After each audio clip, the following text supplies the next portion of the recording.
la bienvenida a la mesa que hemos denominado Innovaciones Tecnológicas en la Actividad Contable, con la idea de fortalecer la integridad y la autenticidad de la información que se genera con la utilización de los sistemas contables digitales. En esta oportunidad nos hemos convocado un grupo de docentes e investigadores que desempeñamos actividades tanto en el ámbito docente como en el ejercicio profesional. Quien les habla, me encuentro a cargo de la subdirección del Centro de Modelos Contables de nuestra facultad. La contadora Elizabeth Garrido es docente a cargo de la cátedra en el taller de práctica profesional de organizaciones y además es docente de teoría contable. El contador Walter René Chiquiar es doctor de la Universidad de Buenos Aires en el área de contabilidad y también ejerce tareas de investigación y docente en teoría contable y contabilidad financiera. Completan nuestro grupo de hoy 3 doctorandos, todos ellos magíster y actualmente cursando la carrera de doctorado en el área de contabilidad. Ellos son el magíster Diego Sebastián Escobar, la magíster Noralía Araceli Greco y la magíster María Belén Padín. Este equipo se ha propuesto presentarles los siguientes ejes de discusión en relación con los sistemas de información digitalizados que entendemos revisten interés tanto para quienes ejercen la profesión de contadores públicos y así como también para quienes demandan nuestros servicios. Hemos elegido abordar para ustedes diferentes esquemas en torno a esta temática, tales como cómo consideramos que se ve potenciada la transparencia de la información generada en los informes financieros, cómo ha variado el concepto de registro contable en este entorno digital en el que todos nos desenvolvemos, fundamentalmente las organizaciones públicas o privadas, cuáles serían las mejores políticas que deberían llevarse a cabo ante la alternativa de alojar información sensible en la nube. Y una vez que determinamos estas políticas, ¿cómo es posible realizar el seguimiento, lo que denominamos la trazabilidad de las operaciones en este tipo de sistemas alejados de aquel concepto tradicional del libro contable? Asimismo, vemos como una alternativa que queremos compartir la posibilidad de acceder y de generar mayor cantidad de informes adicionales a los informes financieros para cumplir requisitos legales. Y por último, cómo ejercemos desde la profesión contable el control de lo que se almacena y gestiona a través de los sistemas de información digitales. Este es el menú con el que los esperamos y esperamos que sea de su interés. Comenzaremos pensando por qué creemos que con los sistemas de información digitales se potencia la transparencia y la calidad de la información que podemos brindar. Y lo hacemos convencidos del compromiso ético que tienen que tener los contadores, la profesión contable, en la sociedad digital.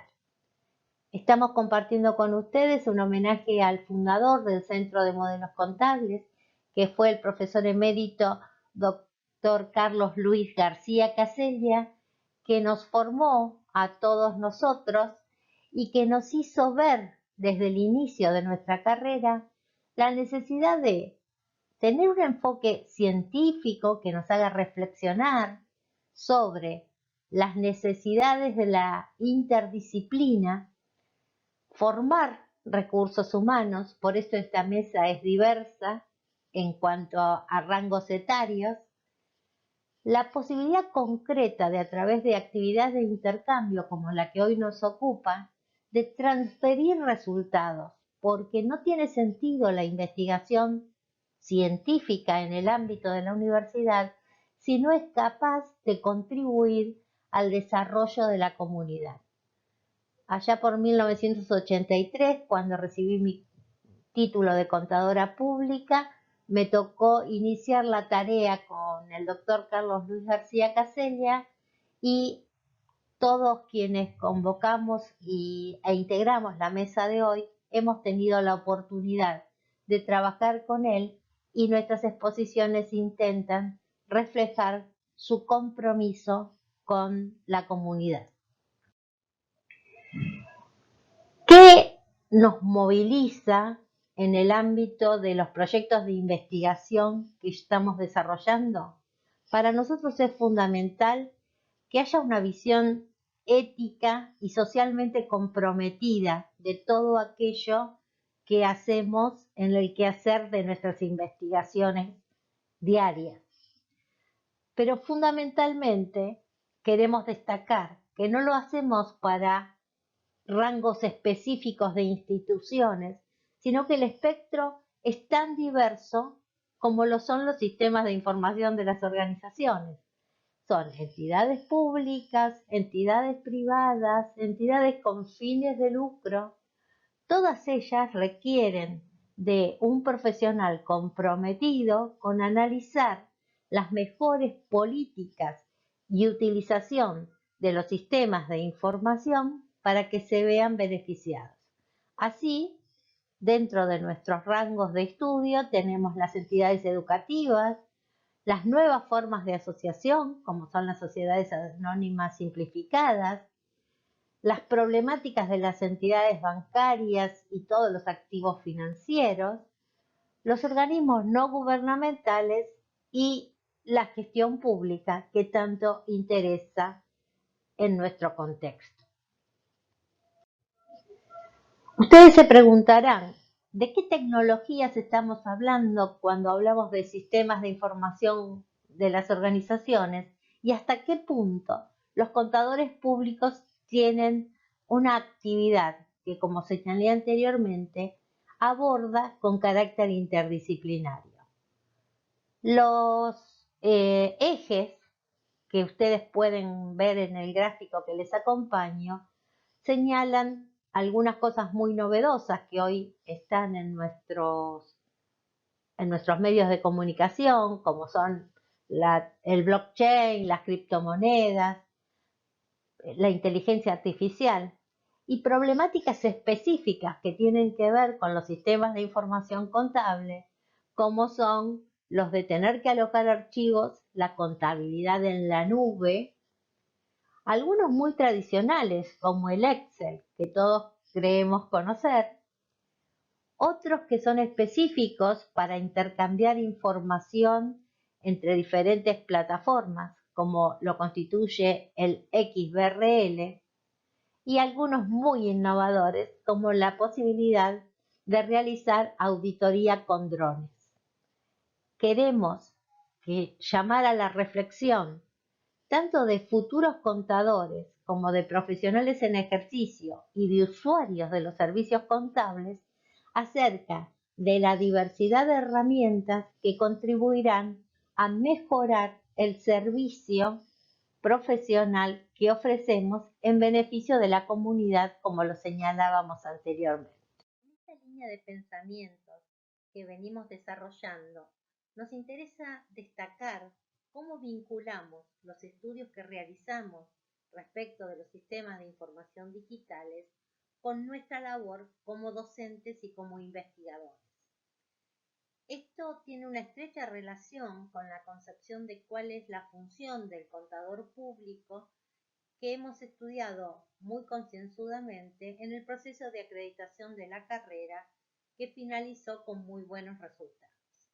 En esa línea podemos destacar que quienes nos desempeñamos como investigadores en este proyecto abordamos desde los conceptos fundamentales que están en la asignatura Teoría Contable hasta las herramientas que desde la tecnología de la información deben ser conocidas y reconocidas por los futuros contadores públicos para hacer el mejor uso de las mismas en beneficio de su desempeño profesional. En contabilidad financiera, que es la asignatura en la que nos desempeñamos varios de nosotros, lo que hacemos es generar los informes financieros que servirán para la toma de decisiones y como hemos plasmado, contemplamos otras variables no necesariamente cuantitativas en la generación de información a partir de las posibilidades que nos brindan los sistemas de información digitales.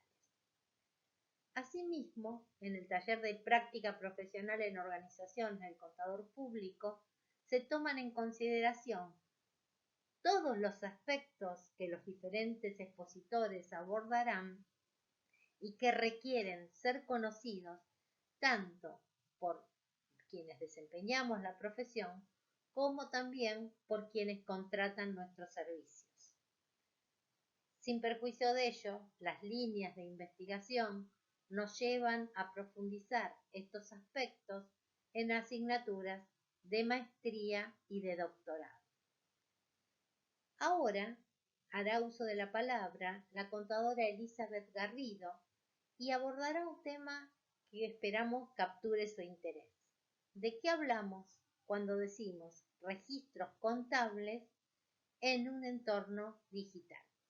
Gracias por compartir nuestro día.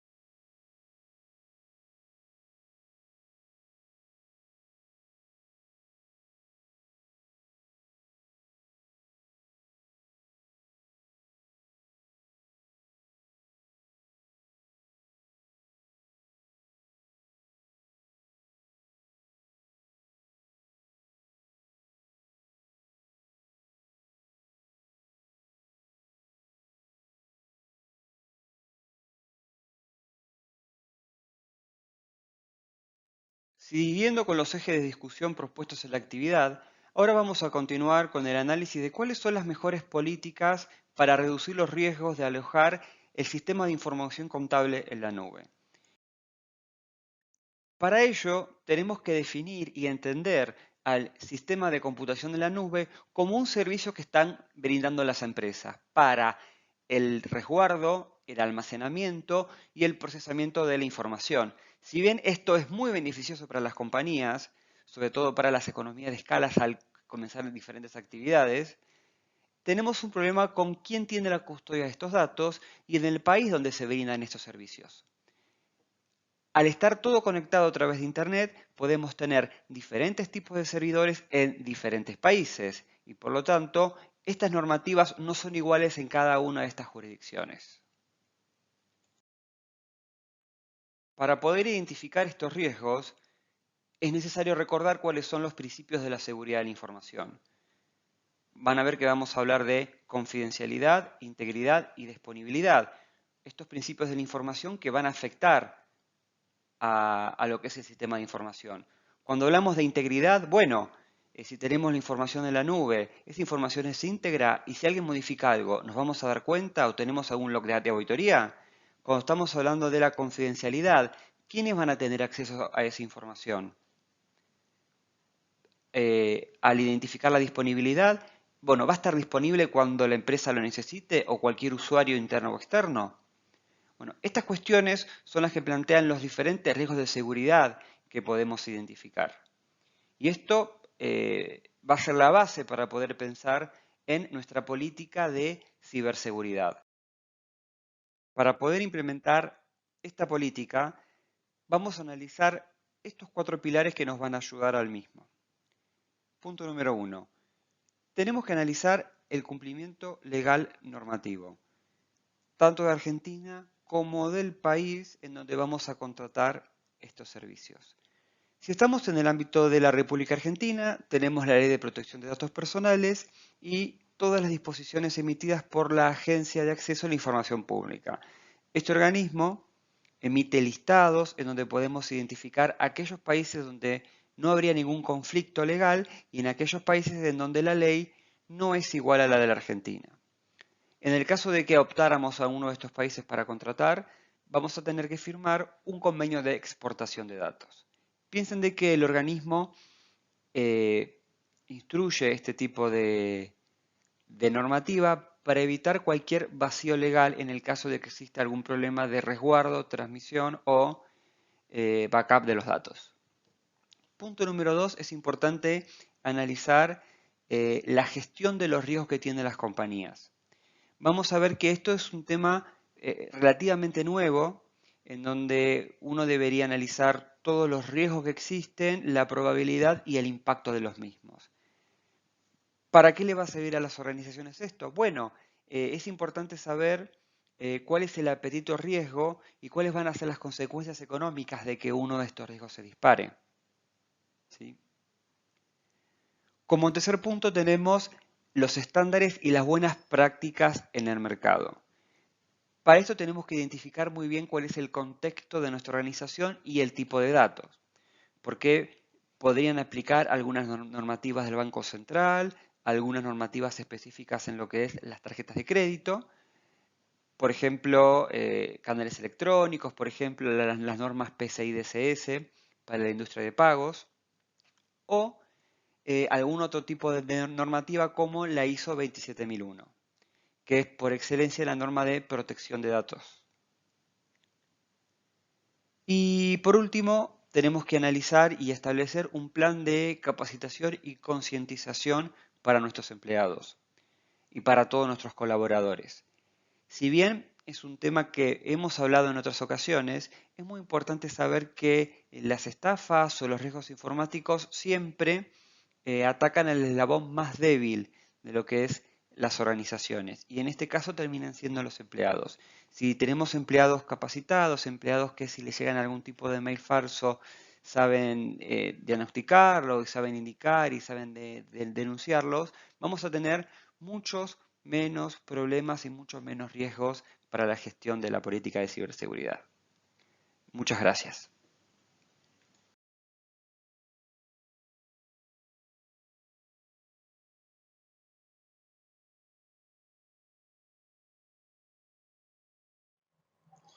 Bueno, mi charla se va a ocupar de tratar de responder o dar algunas reflexiones sobre la cuestión vinculada con la trazabilidad de las operaciones en los sistemas de información digitales. Para ello, un poco me retrotraigo a la historia y encontramos ahí en el libro del fraile Lucas Pacioli, que hace una referencia al libro de Borrador, uno de los 3 libros que él planteaba ya por el 1494, en el cual señalaba que el comerciante tenía que escribir, dejar con mucha minuciosidad, describir todas las operaciones de compra, de ventas, así como cualquier otra operación que llevara a cabo. De alguna manera tratando de evitar cualquier tipo de olvido. Esto era como un paso intermedio a lo que después debería transcribir o trasladar las escrituras de este libro de borrador en el libro diario. Con respecto al enfoque doctrinario que tenga que ver con lo que hace a documentación respaldatoria, tomamos 3 autores para esta, digamos, reflexión.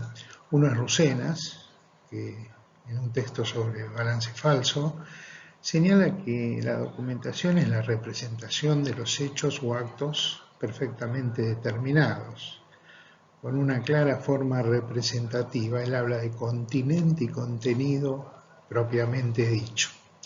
Fronti García y Vieras, en un texto sobre la actuación del contador público en la justicia, decía que la documentación había que examinarla para ver si reunía los requisitos de validez y suficiencia para ser considerada respaldo legítimo de las transacciones y era apta para obtener evidencias. Y en un texto más reciente del autor Sacani, el colega que escribe en un texto sobre auditoría forense, señala que para que la documentación sea considerada evidencia tiene que tener aptitud conviccional, es decir, potencial o hipotética, para provocar conocimiento de acuerdo a las reglas de la ciencia, de las artes y de la experiencia común.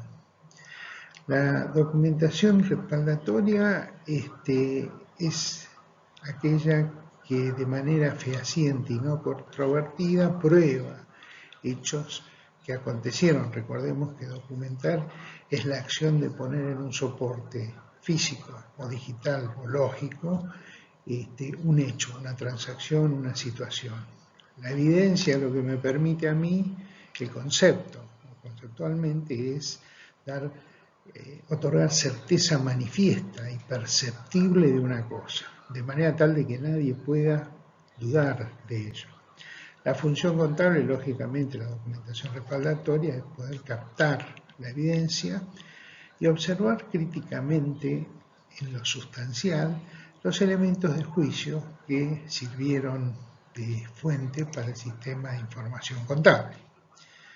Las variaciones patrimoniales, ya sean transaccionales o no, hay que probarlas, se deben registrar y deben estar justificadas, es decir, tener un respaldo por medio de elementos físicos, escritos o lógicos que podrían ser digitales. Cuando nosotros hablamos de trazabilidad, ¿qué es lo que estamos señalando? Bueno, hay un objetivo de la trazabilidad que es asegurar que la documentación disponible sea de confianza y contenga la información actualizada, confiable, verificada y aprobada formalmente. Para ello, uno debería pensar en un conjunto de medidas orientadas a regular la preparación, la revisión, la aprobación, la publicación, distribución, acceso, almacenamiento, seguridad, alteración, cambio, retiro o disposición de los documentos que se hayan digitalizado. Y ahí tenemos una cuestión que nos afecta a los contadores y es el control de esa documentación.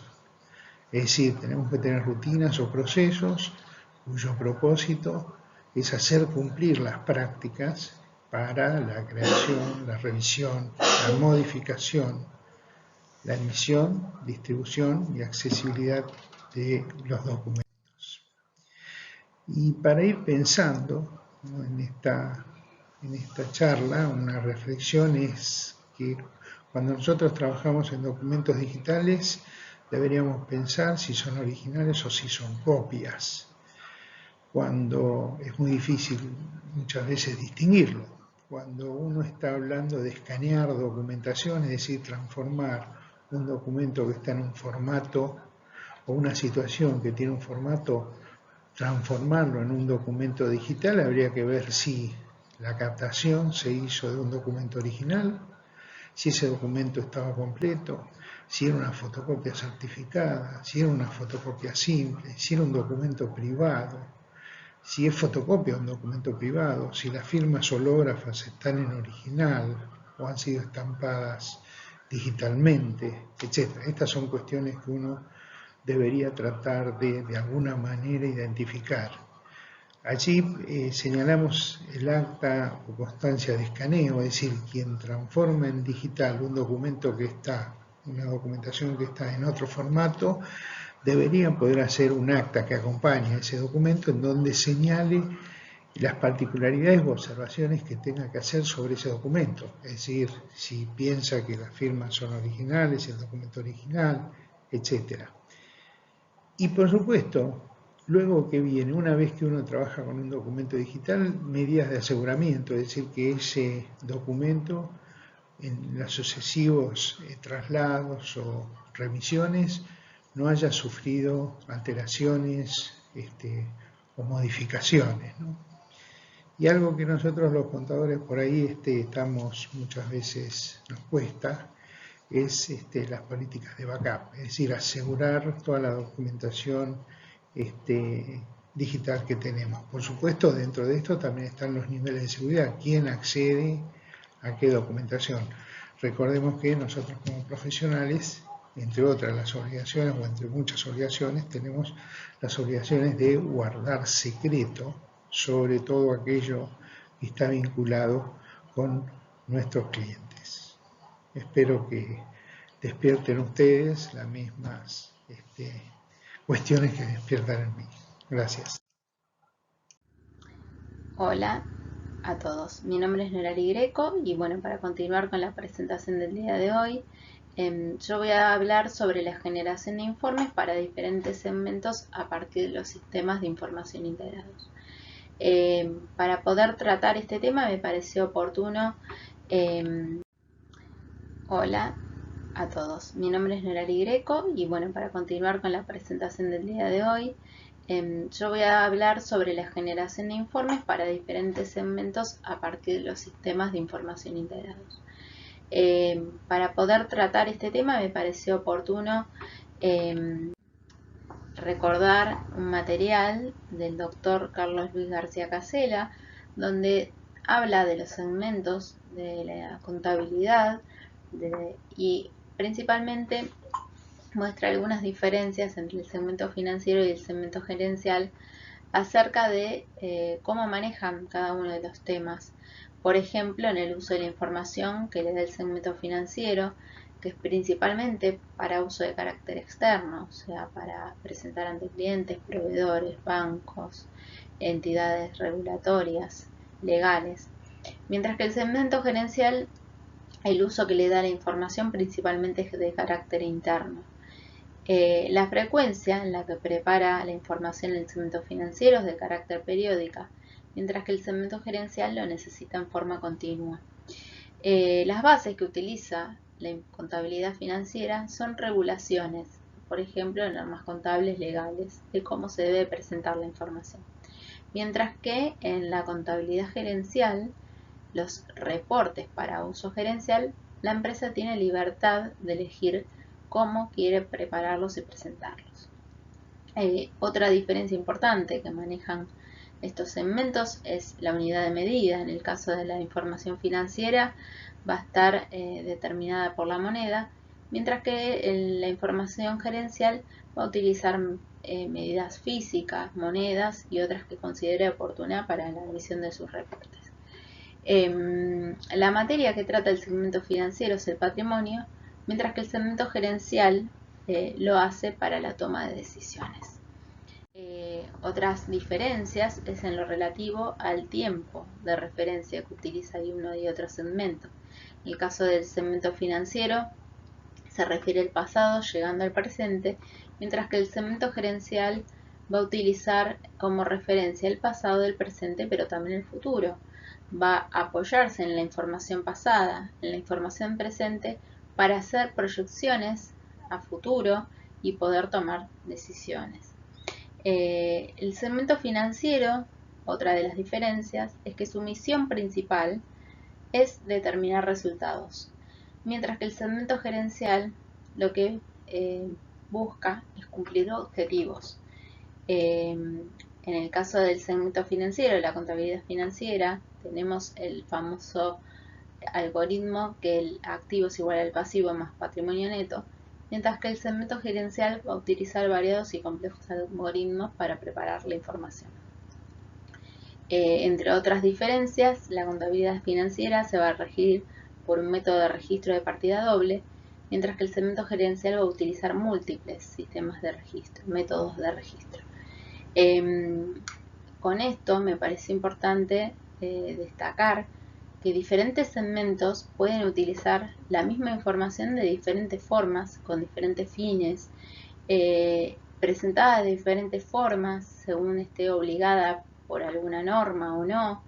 Si lo va a brindar a terceros, tal vez va a tener que seguir ciertos formatos, mientras que la información de carácter interna se rige por lo que la gerencia considera necesario. Y para poder hablar de sistemas de información integrados, me pareció oportuno retomar el análisis de estas diferencias. Entonces así vamos a llegar que en los informes integrados, los sistemas de información digitales van a potenciar las cualidades de la información porque le van a otorgar fiabilidad y también van a permitir la trazabilidad de las operaciones. Entonces, cada una de las áreas, por ejemplo, producción, contabilidad financiera, gestión de proyectos, la gestión de logística, reportes de ventas, de recursos humanos, todos van a necesitar diferentes reportes, pero todo va a partir de una misma y única información. Esto va a permitir entonces que a partir de un mismo dato registrado digitalmente se van a poder emitir diferentes informes para estos diferentes segmentos y también agilizando la disponibilidad de los mismos. Para tomar decisiones, cuanto más inmediato dispongamos de información, mejor va a ser, mejores decisiones vamos a poder tomar. Cuando más completos sean estos informes integrados, mejor van a ser también la calidad de la información y las decisiones que se van a poder tomar.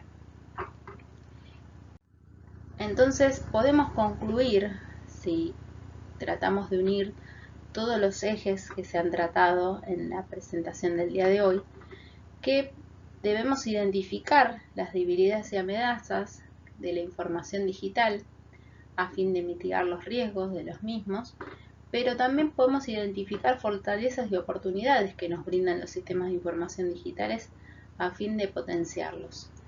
Tenemos que aprovechar la información disponible, adecuarnos, actualizarnos para poder brindar mejor información a diferentes usuarios de diferentes segmentos. Bueno, hasta acá la presentación del día de hoy. Quiero agradecer a la doctora Elsa Beatriz Ferrer Kimura por la participación y a la Facultad de Ciencias Económicas de la Universidad de Buenos Aires. Muchas gracias. Bienvenidos. Aquí vamos a ver cómo ejercer el control de auditoría en un contexto digital. Cuando hablamos de auditoría nos referimos a toda actividad que realiza el contador cuyo objetivo es incrementar la confianza en la información que se provee en los estados financieros de una entidad. ¿Y cómo vamos a incrementar esa confianza? Justamente en la labor de auditoría, el producto final es el informe que elabora el auditor en el cual vuelca su dictamen u opinión sobre la razonabilidad o no de la información contenida en los estados financieros. Con este informe lo que se otorga a terceros es confianza y credibilidad en la información contenida en los estados financieros que acompañan dicho dictamen o informe.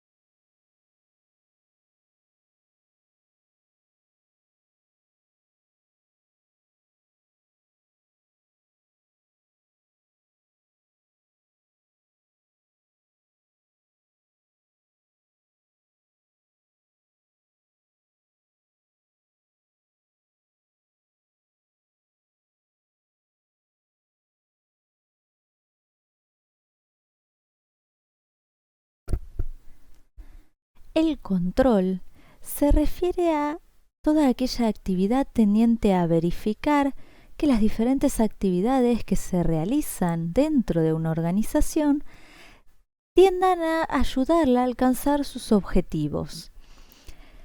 El control produce dos tipos de acciones, lo que se llama influencia directiva, es decir, Estas acciones lo que hacen es conducir a la concreción de dichos objetivos planteados, y las que tienen influencia restrictiva, es decir, evitan que se realice determinada acción.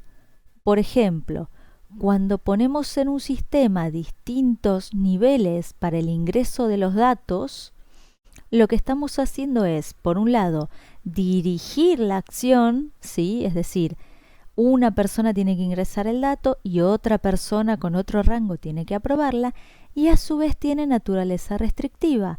Quien no tenga rango de aprobación no va a poder aprobar las operaciones, y quien no tenga rango para ingresar datos no va a poder hacerlo.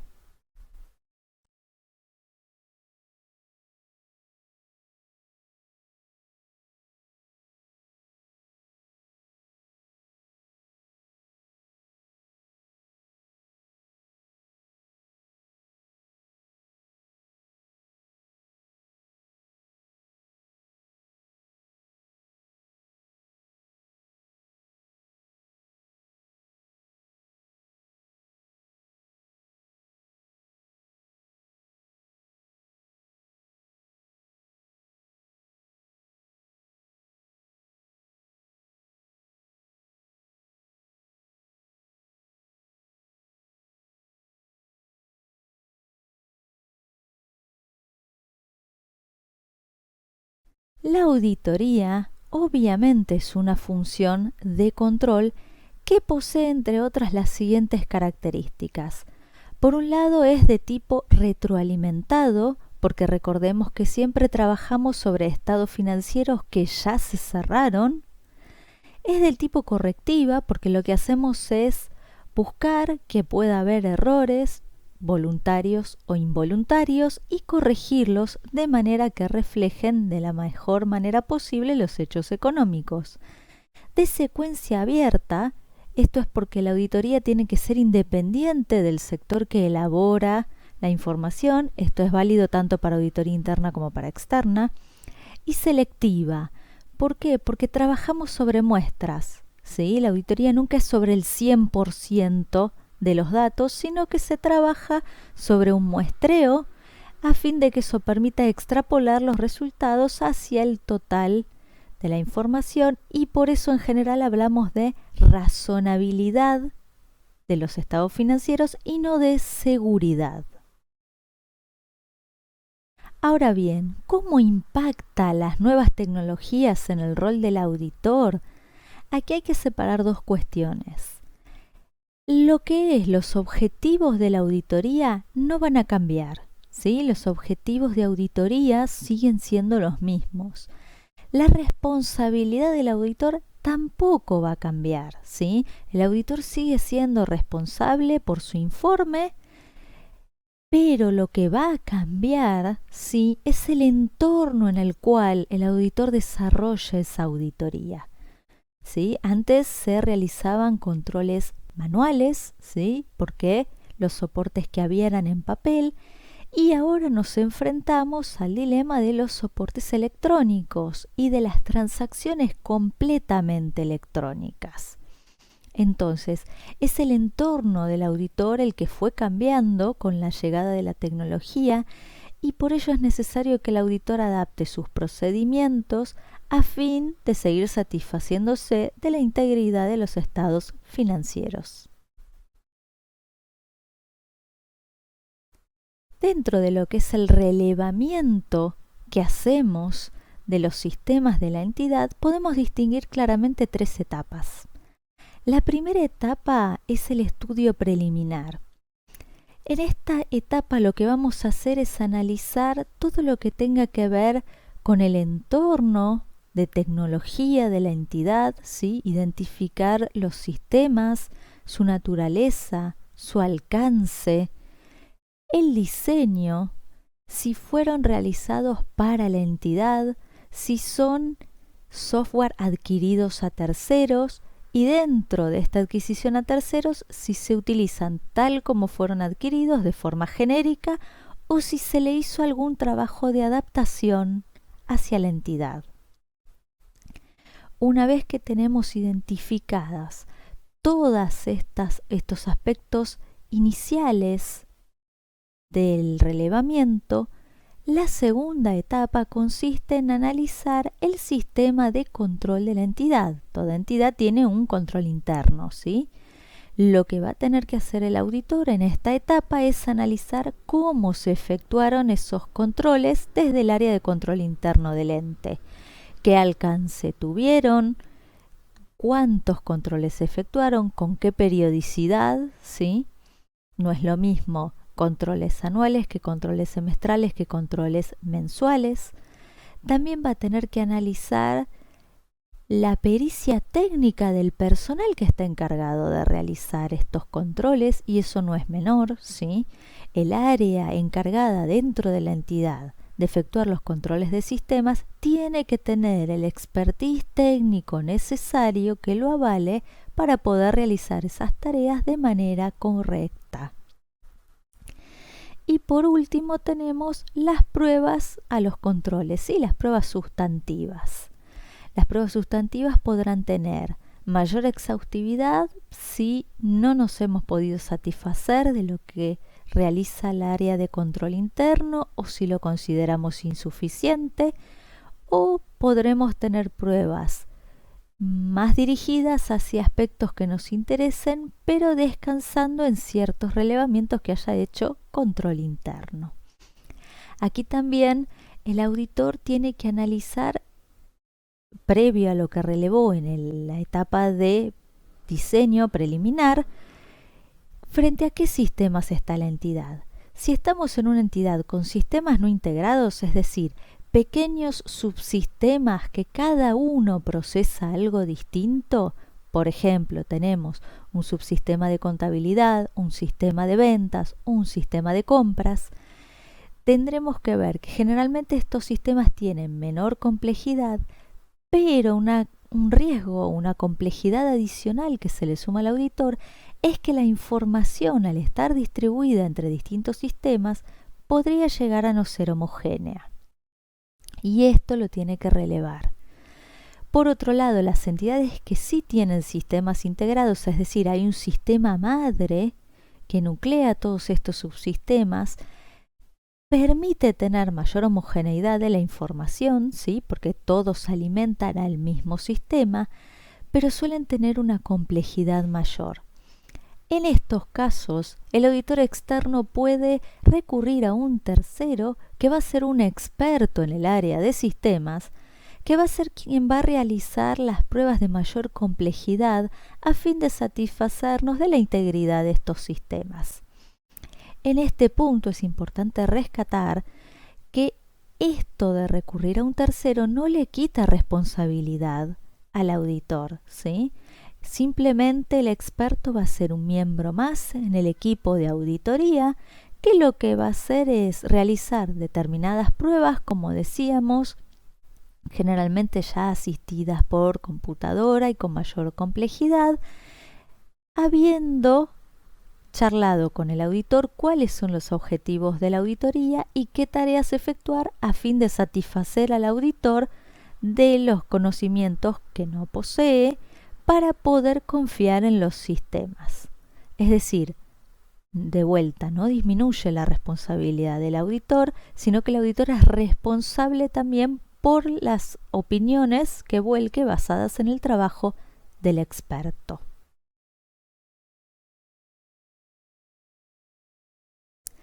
Como vemos, es importante frente a una entidad con mucho procesamiento digital que nos paremos a evaluar los tipos de sistemas que tiene, cómo están diseñados y finalmente si vamos a requerir o no el trabajo de un experto, siempre teniendo en cuenta que lo que cambia es el entorno digital, pero ni los objetivos de la auditoría ni la responsabilidad del auditor cambian, ¿sí? Simplemente lo que tenemos que hacer es readaptarnos a este nuevo entorno en el cual están las entidades para poder seguir cumpliendo los objetivos de auditoría con la calidad y con el compromiso que se espera de nosotros como auditores. Muchas gracias.